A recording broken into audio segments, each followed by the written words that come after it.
Hello everyone, Rare Model Reviews here, and today we'll be unboxing something that I actually have been trying to get my hands on for some time now. But looking on this side, of course, this is from the USA Gundam store. I'm not sure what this is, but if you're interested, they have that. See some more other stuff they have there, mostly the Witch from Mercury stuff. If I'm not mistaken, that is the Kukuradon's gun cannon, which I'm thinking of picking up.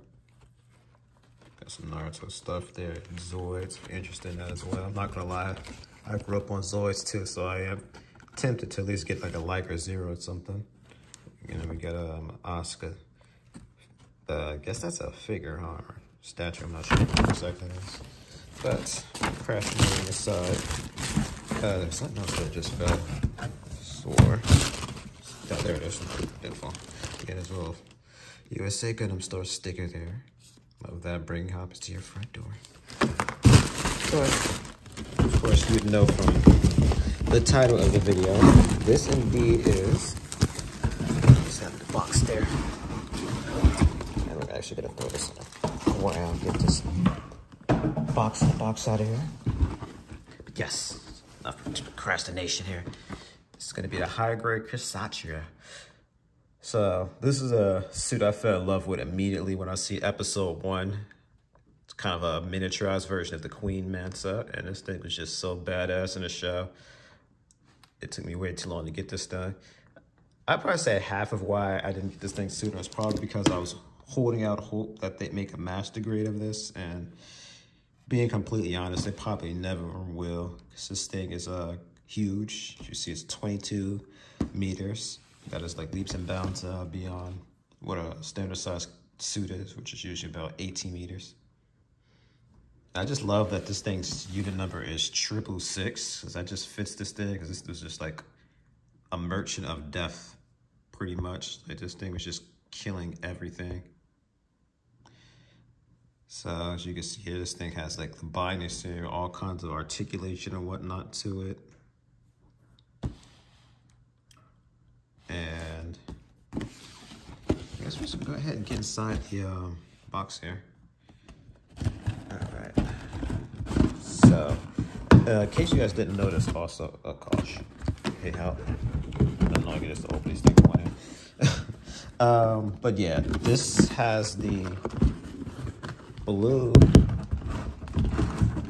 label instead of the red it would have when this first came out. So this is indeed a reprint. So just getting along in here, as you can see, you have the A plate here, multicolored. Plenty of stickers here, mostly the sleeve logos, whatnot. So if you wanted to, you could of course make this without the sleeve logo. So this is clearly going to be for the funnels there. I can't tell.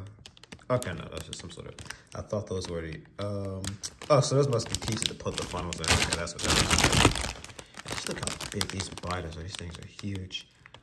And again, it just gives you an idea of why they haven't made a master grade of this thing. Probably never will. Maybe if we're lucky, they can make like a full mechanics. I guess probably not the Reborns, because I think that line's kind of done for, but anywho, more of that moss green. And then you have 2 green beam sabers. I'm trying to look. I think these might be master grade size beams. I'm gonna go ahead and say they are, yeah. These are master grade size beams. So that's, again, just giving you an idea of how big the scale of this thing is. It's using master grade beams for a high grade. I think the only other kits I've seen that did that were the Hathaway Gundams. Those things use master grade size beams, or at least the Z did. Get more of that moss green parts. This one's actually like a darker green. So this is going to be for the chest and the rare armor, and this is the side on the chest. And there's going to be basically a duplicate runner for what we seen earlier. You have some of the finishing parts here. and it's probably a little hard to tell, especially when you're just looking at it by itself, but this is actually a pretty hefty box we have here. So of course we have a huge menu here. I have to like back up and reframe this thing. That's how big this thing is. So of course we have more stats here of this thing. This thing's made of Gundam. I believe it. This thing was pretty tinky in the show / review. Oh, machine gun cannons. What is that, machine guns? Oh, I see it. Okay. Right here next to the scatter beacons. I had no idea this thing had Vulcans. I don't remember ever seeing it. I mean, this thing has so many other overpowered weapons. I kind of didn't need them, huh? So, straight off the bat, the construction of this thing is not going to be too bad. It may be big, but it's still a high grade. High grades are never very intricate to build. Even like something like the Psycho Gundam, even that's a high grade and mobile armor, I don't believe that thing was too intricate. But the transformation and all that, it's just big with a lot of parts. A lot of big parts like that. So you see more of that construction there for the binders, the arms, all that. And this is one of the older high grades, which had the hands that I love, where it was, you slap on 2 pieces. It's not the one size fits all freaking block hand. Just looks so undetailed. Showing this thing off. What it is, this looks like action based too. Some of the polos, them telling you stuff about it from the show. I can't read Japanese though, so there's not much I could tell you. It's Pilot Maria Cruz, aka Pool 12. I'm gonna go ahead and say this is some info about the show and all that. 1988. I might have been talking about Char's counterattack. This is like 3 years after it or something. Talking about the unicorn and all that. Menagerie. Not sure how he's quite relevant to the Kshatriya itself, but you know, he's the main character. Of course, they're gonna give him a shine. And like I said, that master grade beam going, master grade size beam going into the saber there. Some of the finishing construction. Now so we're moving on to the legs. So overall, like I said, it doesn't like this gonna be too tough. It's just the fact it's big, with a lot of parts, a lot of big parts, I should say. So this is something I say, don't be intimidated to get it by its size. If you have a good enough experience with kids, you'd be just fine building this thing. Even if you're a beginner, a lot of these newer high grades are just so easy to build. There's like nothing to it. It's really the older stuff. It's how unclear some of the constructions are. That's where you're going to be prone to mistakes. And this also has its own unique action-based adapter. So, okay, we definitely take a look at that during the review. And then we have a poly cap to help get it into that slot there. Like, fumbling over my words there.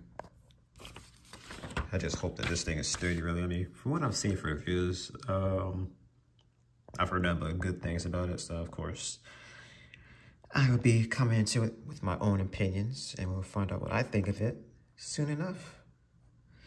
And that's one of the things I really love about this, and the fact that it has functional binders. That's one of the coolest things about this suit for me, was the not just the fact that it had phonos, which are always cool to see in a suit, and the Gundam especially, but just the binders. The binders are so awesome. And they're showing off that you can fold them up to that little semi-transformation it does. Details at the bottom of the foot for the thrusters. So yeah, like I said, I can't wait to build this thing. A lot of times, a lot of my holy grails are like mobile armors. They managed to make it to a kit, but I still have a lot of love for the Kshatriya, especially seeing as I really love the Queen Mansa. So this is kind of like the closest we'll probably get to something like that. Because obviously they could do a Queen Mansa. They did a Psycho Gundam, but maybe been surprise us someday. They've surprised us before. But as always, guys, this has been Rare Modder Reviews. And thank you so much for watching this short little unboxing. Stay tuned for the next review.